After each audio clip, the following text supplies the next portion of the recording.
I woke up in the hospital because I went down the stairs.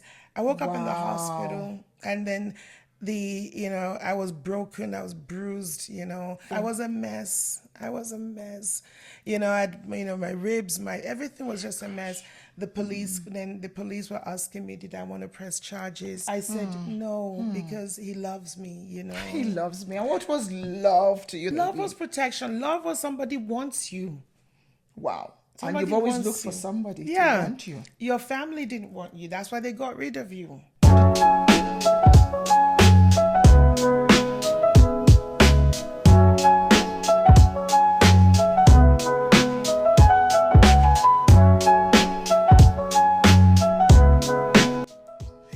Hi everyone, this is Dr. Itope Roberts. I'd like to welcome you to this episode of Dare to Share podcast. Dare to Share podcast is so close to my heart, and it is a platform where we just have discussions around how people that have been victims of domestic violence have come through, how they are now thriving despite what they've been through, and how they can use their personal experiences to encourage other women out there. Today I have a very special guest, and I feel so honored to have this wonderful person speak to me. She is the chairman of the very first charity that is aimed at supporting the victims of domestic violence. And you may wonder, she's the chairman of a charity, but she didn't just become the chairman of that charity, and she didn't just start that charity for the sake of it. She also has a story of trauma that has become triumph for her, a story of survival through domestic abuse and violence.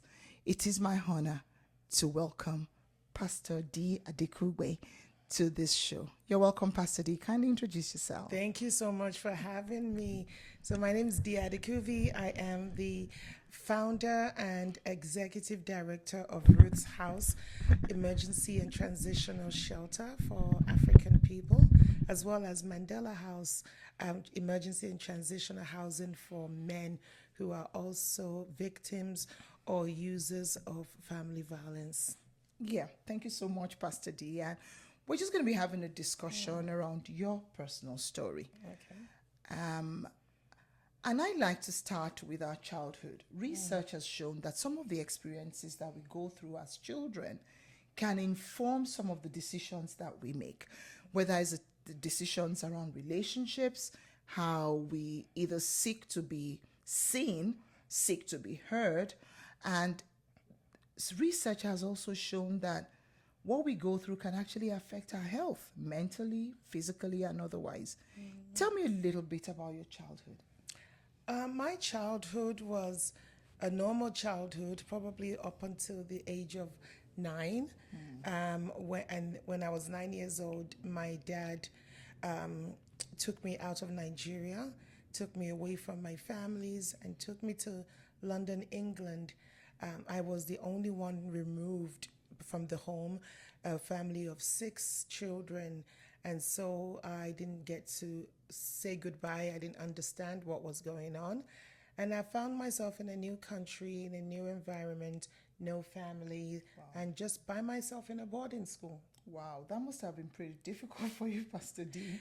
It was extremely difficult because it wasn't something that I was prepared for. It wasn't something they had prepared me for. Africans, parents don't usually carry their children along when they're making plans for their future. Communication. There's no communication. All they tell you one day is like you're going away, and you find yourself in a boarding school. You find yourself abroad. You find yourself living with a family without any prior notice or communications. And that's really what happened. I found myself in England in a boarding school, away from families, away from my familiarity, and I was thrown into this rich white boarding school outside of London. It was called Manor House School. That's so posh. It's an exclusive boarding school. Oh my gosh. Very posh, very posh. Of course. And I didn't even know what I was doing there. All of a sudden, I just arrived. My dad took me there, and then he left. Wow. He left. He left. And I didn't understand that. I didn't understand that. And for me, and that really just began for me a journey, a spiral journey. Everything just went downhill from there. Wow. You say everything went on downhill from there. Definitely, we appreciate the impact of that separation, which I'll say was actually sudden. You know, growing up in Nigeria with your siblings, and then suddenly you're going to this posh boarding school at the age of 9. Can you recall any experiences while you were in boarding school? Any traumatic or good experiences? There was one time, I was in the school, and people were talking to me, and I didn't really speak good English back then either. I just found myself in this really posh environment, headmistress, house mistress, and uniforms, and sleeping there, and I had this beautiful, trunk. Everybody always trunk. Everybody goes to boarding school with a trunk. Yeah, and in that trunk, you open it, you put all of your stuff. all of your livelihood, and your trunk stays at the bottom of your bed. Yeah. So that I remember that. So I had all my stuff there. I had one particular teddy bear that that I had. And till today, I can still remember that teddy bear. Oh, wow. And, but I also remember a particular story that there was one time, something was happening. Everybody was leaving. And I didn't know that they were going I think they were going either to the cafeteria for lunch or to class or somewhere. And I didn't know what was going on. And I just said something. I said in Yoruba, Omatinlo. And I was speaking to my people there, and nobody was listening to me. Everybody was ignoring me. And I was like, what's going on? And that's when it dawned on me that nobody understands me. Nobody knows me. Wow. I'm a foreigner here. And really, I had to now start learning to belong. And learning, acceptance, and just trying to find my own. So you were fighting really for attention. I was fighting for attention, and and that is that took years of therapy actually. And so that was probably the beginning of a lot of bad experiences in my life. From that day, I remember the day at the airport when we got on the plane, and I was very excited to be going away with my dad. I'm daddy's girl, and I remember being in that boarding school, and and my dad leaving. I remember so many little things that shaped who I am. 9. You were still a child. Yes. My gosh, 9. Yes. And away from Nigeria, I went to a boarding school, and I remembered we had 9-year-olds at the time. Some of them were still bedwetting. And I remember they would normally hand you over to like a school mother. And I was a school mother to several. So we kind of helped those children. Yes. Did you get that kind of support in I boarding did. school? I did. I got a lot of support, and even from the older kids, because I was really very tiny. I was very tiny, and I was very petite, very tiny, low cut hair, very innocent looking in a really foreign country. The weather was a problem for me. Adjusting to that, and even the as food, an adult. And the food was a problem. I didn't eat for a while because I didn't know what I was eating. I didn't understand the food, and I was sick a lot because, again, the environment, the weather, the food, just everything, and I was homesick. Lots of course, you were isolated, you were homesick, and I'm sure Daddy thought he was doing the right thing for you. He did. Now, let's move out of that boarding school. You graduated and went to high school and all. Your experiences there, how did they affect your choices when it came to relationships? From the boarding school, I was only there for 1 year. Okay. Then I moved to London, and I started a public school. Okay. And that's really where I encountered relationship boys and people. My junior high, secondary school was really, very turbulent for me, very terrible. I remember, I was always craving attention. And by the time I was 14, 15, I was dating a 35-year-old guy. Because you wanted attention. I was looking for dad. I had daddy issue. Seriously. And rightly so. Yeah. You were 9. That's a time where, relationships and getting to know, especially being daddy's girl. You needed that male figure. Yes, I did. Daddy thought he was doing the best for you by taking you to the UK, but that created a void that you needed to fill. And I needed to fill, and I filled it with so much issues. I had behavioral issues throughout my secondary school. I was also bullied throughout secondary school. And then by the time I was graduating, I became the bully. Wow. You know? Wow. But I had good relationships with my teachers. My teachers saw something in me that I fought against. And as I was fighting them, they were refusing to fight me, and they just kept believing in me. And God really brought two strong teachers into my life that after school each day, they would sit with me, they would work with me with my homeworks, they would counsel me, they would talk with me, help me through until I graduated high school. And I only graduated because my teachers helped me.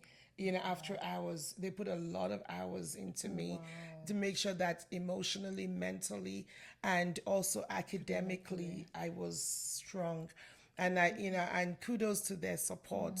But after high school, going into college, things just got really worse, Tell us a little bit about that. I remember when I was, by the time I was 16 years old, I'd already, the first time I ran away from home was when I was 12 years old. And because I ran away because growing up. Why did you run away, and what was home? Was that with? So home with a was family? living with different families. Every 6 months, I was being removed and placed with another family, and that was because I was very rebellious. I was a troubled child, and people couldn't handle me. I was stealing. I was doing all kind of bad things. I was really a bad child. You were not a bad child. You were just trying to cope with what you were going through then. Yes, I was. Yeah. You were only 9. You were confused. Did you do this when you were in Nigeria? Did you ever run away from I was home? a good girl. Absolutely. But by the time I was 16, I had probably lived in probably about 6 or 8 different families. Wow. So, I mean, people with the rejection I was going through rejection. I was going through isolation. I was being bullied. I was going through a lot of issues, behavioral issues. So I was turning to guys for attention. That's why you did it at 35-year-old. I know, it was bad. He looked after me. He gave me money. So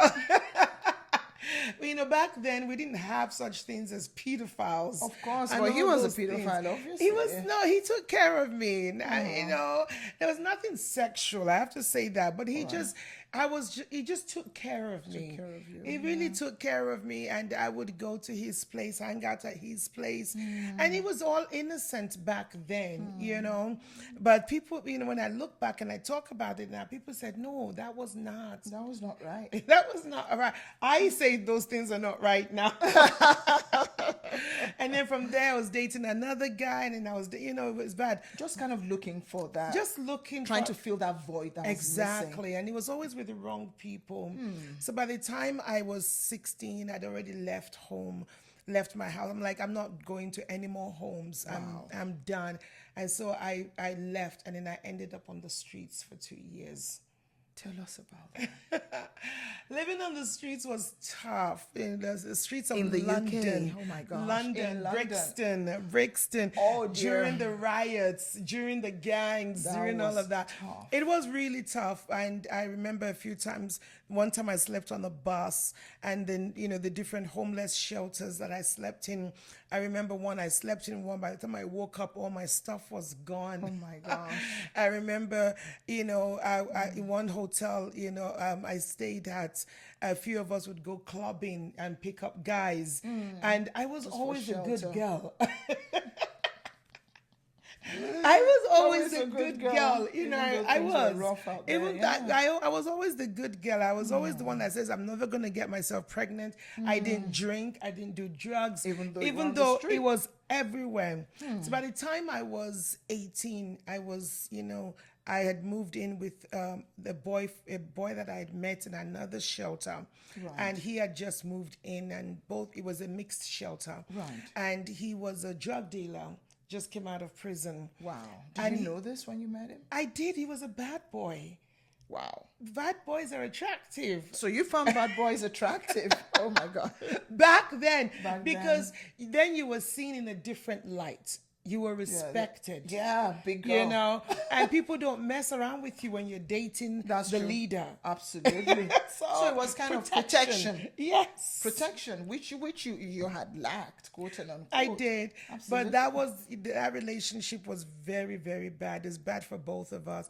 I had my issues. He had his issues, 2 issues together, living together. You can only imagine. So there were arguments.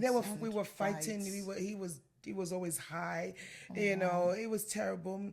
And so when I got my apartment, he now moved in with me and we were living together, and he just went from bad to worse. He had his own demons that he was dealing with, his own issues, and he needed me for something that I couldn't fulfill.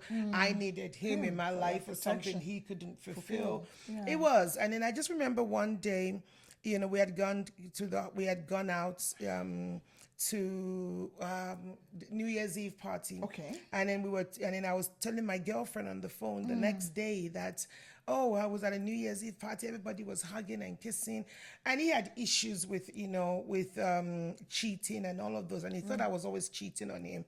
So we're always fighting and always very abusive. And so this day, he overheard that, came running down the stairs and just hit me and kicked me down the stairs. He actually physically assaulted you. Very bad. I woke up in the hospital. He must have knocked you out completely. Because, I went down the stairs. I woke up in the hospital, and then I was broken. I was bruised, Physically. Physically. And emotionally. I was a mess. You know, I had, my ribs, everything was just a mess. The police were asking me, did I want to press charges? Of course. I said no, because he loves me, He loves me. And what was love to you? The protection. Love was protection. Love was somebody wants you. Wow. Somebody and you've always wants looked for you. somebody to want you. Your family didn't want you. That's why they got rid of you. Did your father ever visit? Daddy visited a few times, throughout the years. But because things had changed economically in Nigeria, it was hard for him to come often. And it took me about 20 years to actually go back and make peace with my family back home. You were angry. I was angry and I didn't understand. And, I grew up on the streets. I grew up with foster families. I grew up in a different ways. Wow. And by the time I that morning, New Year's Day in the hospital, I said, the police asked me, do you want to press charges? I said, no. They said, what do you want to do? I said, I want to start again. It's New Year's Day. I want to start again. With the same person? No. Okay. And then they said, well, what are your options? I said, I can't go back because if I go back, he's a drug dealer. We both belong to a gang. They're going to think I grasped, What does that mean? Snitched. They're going to mean I snitched. Told out, I know. Yeah. And so they're going to come after me. Wow. So definitely my life was in danger. Plus, I loved him. I didn't want him to go back into jail for assault. He had a history, absolutely. Yeah. And so they took me back to the house, and when I got there, my entire apartment was trashed. He had destroyed everything in the house. You're kidding me. Took what he could sell, and then left. So I just picked a few things, and then the police took me to an emergency shelter. Another shelter. And then, and then I stayed in that domestic violence emergency shelter for 6 months. Wow. The youngest there, 18. 18 at the time, that young. And what were the thoughts going through your mind at that time? Did you ever have any like a aha moment? Like, this has really been rough and tough, Dee? You talked about starting again. Did you kind of give a thought to that? What sort of thoughts were going through your mind when you were in that shelter? I thought about nobody knows where I am. I'm like, I have a family in Nigeria, but they don't know where I am. They don't know if I'm alive or dead. Wow. I haven't spoken to them in years. Nobody, I've been on the streets for a couple of years, so nobody knew anything. And I'm like, if I had died, nobody would have known. Wow. So I thought, I need to get myself back. I need to fix things. And I remember when I was 16, a friend of mine had taken me to church. And I'd actually given my life to Christ. At 16? At you were 16, still with but the drug dealer? Yeah, but life, come on, I was young. Absolutely. I knew I wanted something different. And I, but so I remembered that God in the shelter. And I cried out to God and I said, God, you got to help me. I'm too young to die. Wow. I'm too young for my life to be in a mess. Wow. You need to help me. And for 6 months, my body healed physically, my body healed emotionally, mentally, and spiritually. That's so good. So you found God again. I found God in the during shelter. that low period of your life. I was broken, yes. I know part of your story was about a pregnancy. Yeah. Can we talk about that? Yeah, so when I woke up in the hospital that New Year's Day, they told me that I was pregnant, and I'm like, what? You know, Pregnant for the drug dealer. drug dealer. And my birthday is in February, so I was 17 then, so I wasn't even 18 yet. So you were a pregnant minor. Yeah. So I was like, I can't deal with this. This is not something that I want to be dealing with. Because I thought, if I'm going to start again, I need to start again properly. I don't want to be tied. I don't want to be tied to my past. I don't want to be tied to a drug dealer. I will never be free. Wow. You know? Wow. And so I made the decision in the hospital to terminate the pregnancy. And and to get help and move into the shelter.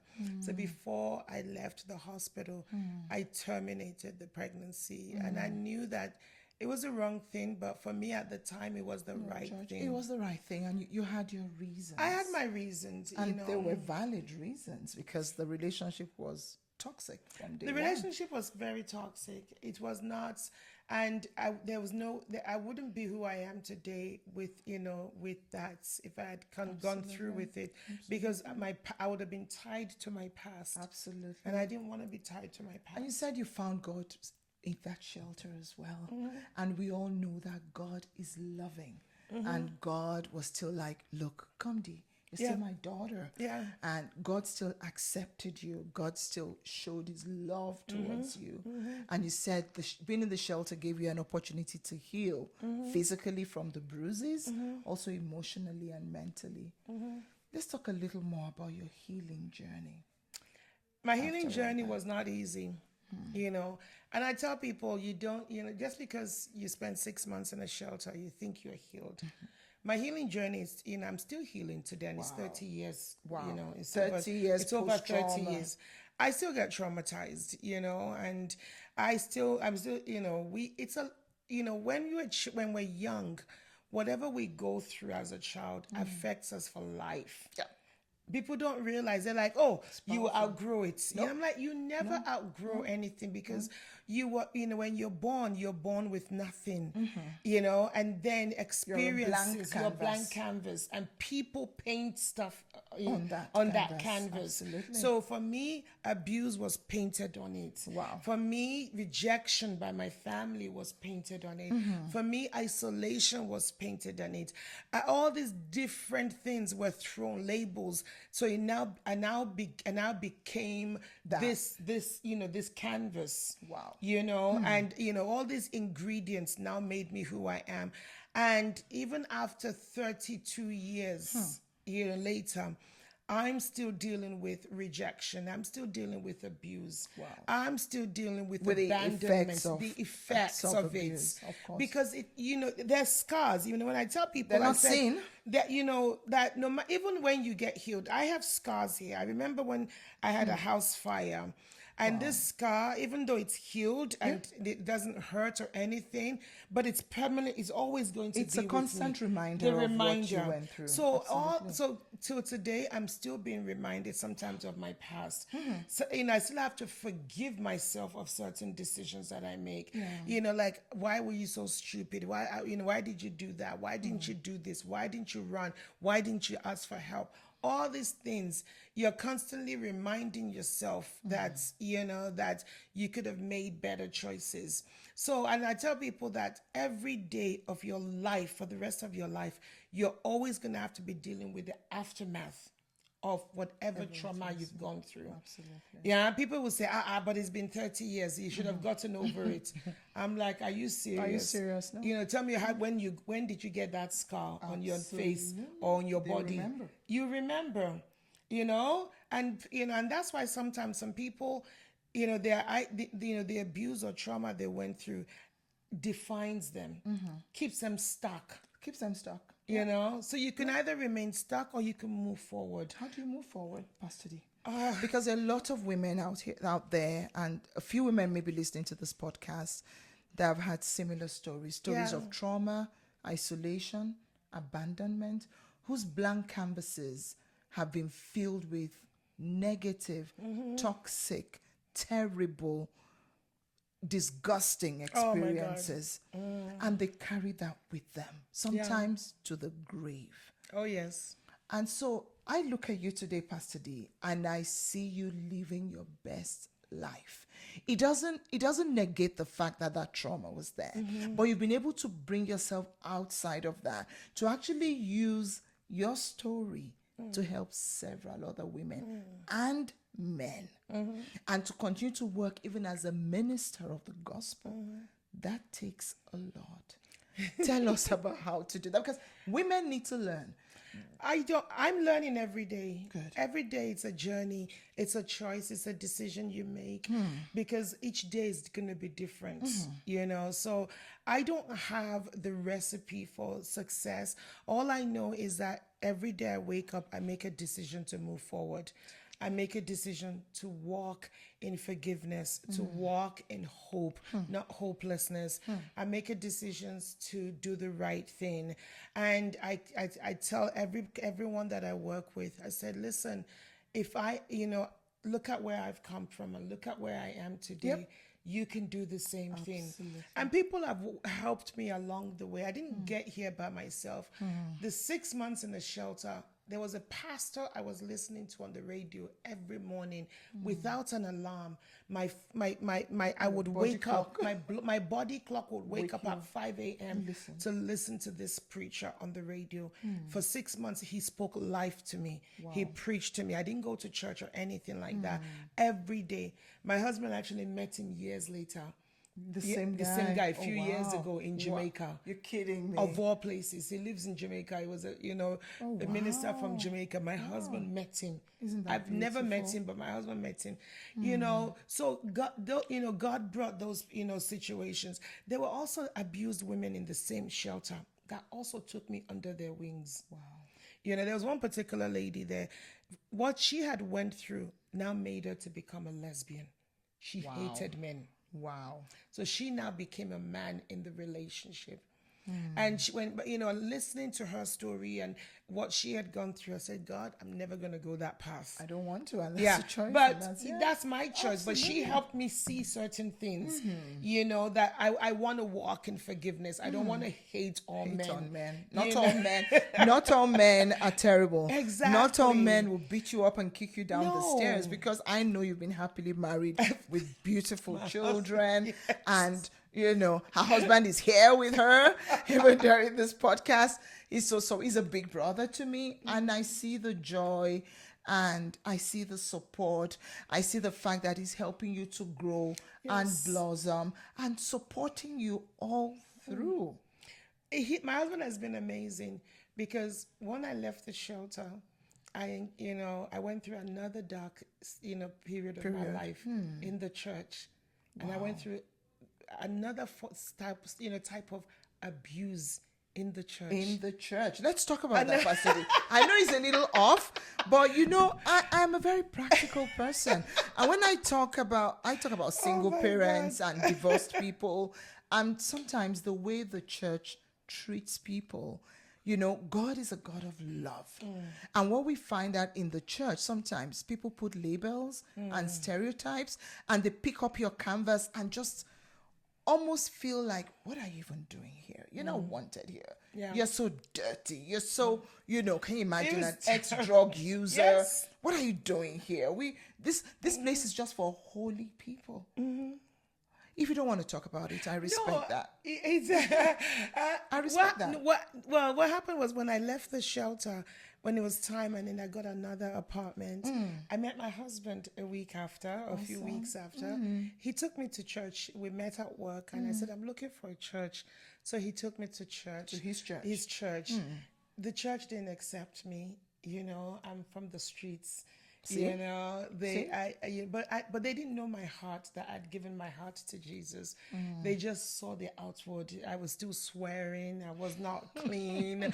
I still had an attitude. But come on, But can't God be loves us. perfect. God loves us But all.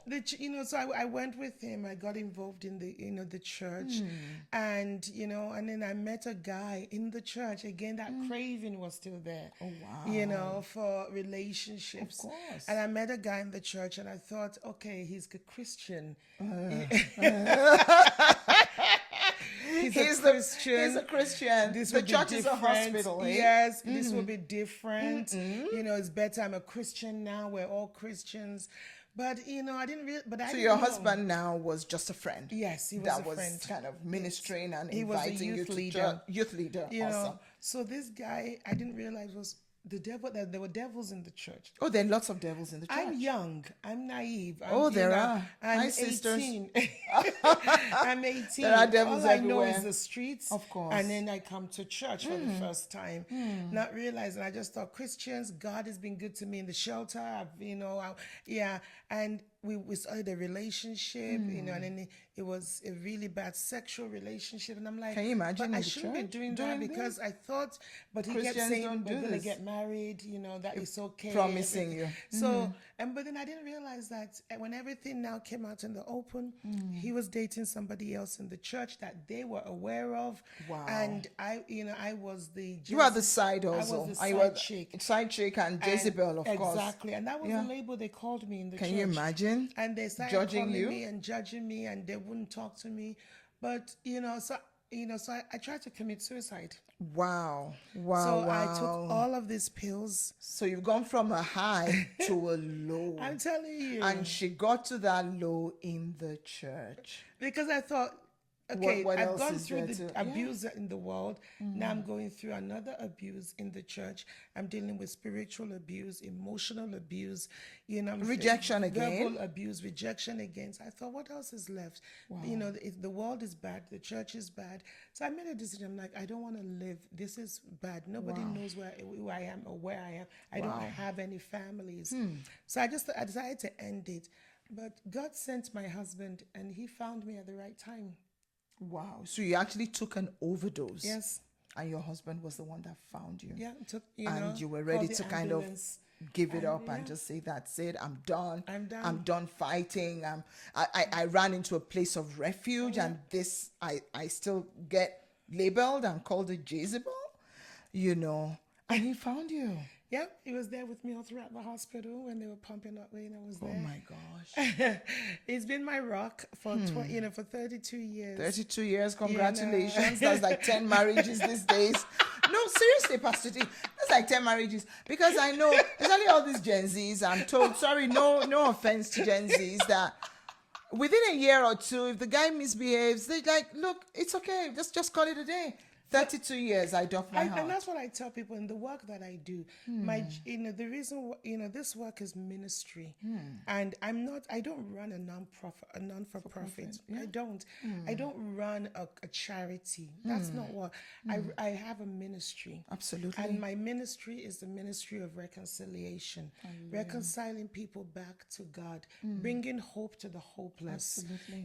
You don't have to stay in the relationship. There's life after divorce. That's not the end of the world. It's not. But people need to understand that there is hope. And I tell people, when I tell you where I've come from and who it is that is standing before you, you would believe that there is hope. Absolutely. And that's really what God tells me in every relationship, every client that I work with. They're not clients, they're family. They are. To me. Absolutely. And that there is hope. And we see that in the work you do, Pastor D. I see that in the passion. This woman works 24/7. We've had some fine fights and arguments. And when I get frustrated, I just call her husband and say, tell her to switch her phone off now. Doctor's orders. Even today, I'm like, just got here. Just drop that phone, because I see the love. It's not like this is work. This is not 9 to 5 for you. This is more like a 24/7 thing for you, because Pastor, do you have such a large heart, always ready to take and to accept, and because you've come from a place of understanding Brokenness. and brokenness. there are probably a couple of women out there watching and listening to you and wondering, can this really be me? Can I come out of this rut? Some of them might, as we speak, have had a good beating last night. Some of them might have been broken emotionally, financially, physically, socially, isolated, because we do know some abusers would actually isolate you from family and friends to gain power over you. What's the word of encouragement that you have for them today? I think the word I would tell people is don't lose hope. The world is not evil. God does not hate you. You know, there is light at the end of the tunnel. Just keep walking through and keep focus. Go focus on the light ahead of you because you will come out of this. One thing I love about my husband, he has a saying, everything has an expiry date. Hallelujah. And so whatever you're going through, there is an expiry date for it. It's not permanent. It's not, you know. So when that expiry date comes, you will have the strength to move forward, to make the right decision, and you will have the grace to not go back. So I want to just hold on to your hope that there is a future for you. The Bible says the plans and the thoughts that I think towards you are of good and not of evil, to give you a hope and a future. Absolutely. So two things God has for you, even in this situation you're in right now, hope and a future. Absolutely. So don't lose that. Absolutely. We cannot lose hope. I'm here where I am at today because I did not lose hope. And we cannot lose hope. You know, there was a time I was kind of just really thinking about my own personal story and the times when I was really down in the dumps. And the times you get so low, and you know you can't get any lower. So the only way out is up. And coming up out of that ditch is going to take effort. Sometimes it's going to take help. Sometimes somebody needs to throw a proverbial rope down to you to say, okay, you hold on to this rope and let me help you come up. But you also have to climb out. And climbing out may also involve asking for help. And that's one other big thing, Pastor D. People are so silent. And I know healing takes time, but sometimes some women just need to hear this. Recently, I don't know if you saw this in the news, about Osinachi, the gospel singer who endured years and years of emotional and physical abuse and who died from domestic violence. I wish she had an opportunity to listen to a woman like you or me, because she was also in the church. That could have given her some hope. So I know there are women out there now that are wondering, oh, is there really hope for me? And I just hope you're being inspired today that there is hope, there is help. And like Pastor D said, there is a light at the end of the tunnel. And talking about light, I was talking to a patient just last week, and he was like, everything is so bleak. And I said to her, if you are going through a tunnel and you want to see a flicker of light, when you first start at the base or at the start of that tunnel, it looks like that light is so faint. But the nearer you get to the exit where the light is, the brighter the light becomes. The brighter the light gets. And so my encouragement also to the woman out there, to the man out there, even though this podcast is focused on women, is know that there is a light at the end of the tunnel. Get the help you need to come out. We're all canvases. Like Pastor D said, I don't know what sort of canvas you've been painted and given, but you don't have to bear that name. You can still walk through the pain and through the sorrow and come out and excel, just like Pastor D is doing right now. It's not like she's still not working through it. She is. Every day. She's not in denial. She's speaking up, because we don't know who's out there that's going to be listening today and that's going to be encouraged. Pastor D, I'd just like to ask for any last and final words as we round up this podcast today. Don't keep silent. There is help available. You know, even Bible says, even though I fall 7 times, I will rise up again. If one person doesn't help you, somebody else will help you. Just keep asking for help. Keep talking, because the more you keep silent, the more you empower your abusers. So the more you talk, the more you are working yourself towards freedom. Absolutely. So keep talking, keep knocking, and one day the right door will be open to you. Absolutely. I want to say a very, very big thank you, Pastor Dee, for coming and for honoring this invitation. I know how busy you are. I thank you so, so much. I appreciate all that you do. And if you live in Canada or in Alberta and you need to reach out, there is an organization, Ruth House, for women. And there's also Mandela House. Please follow Pastor Dee online at ruthshouse.ca. Am I correct? Find me online. Absolutely. And there's help available. And should you feel you need to share or like to share your story on this podcast, feel free to send me an email or send me a DM. My email is daretosharepodcast@gmail.com. Thank you so much. My name is Dr. Adekugbe Roberts. We really appreciate your time, and be a blessing and know that healing awaits you. Thank you for listening, and thank you so much, Pastor B, for being my guest. Thank you. Have a wonderful day.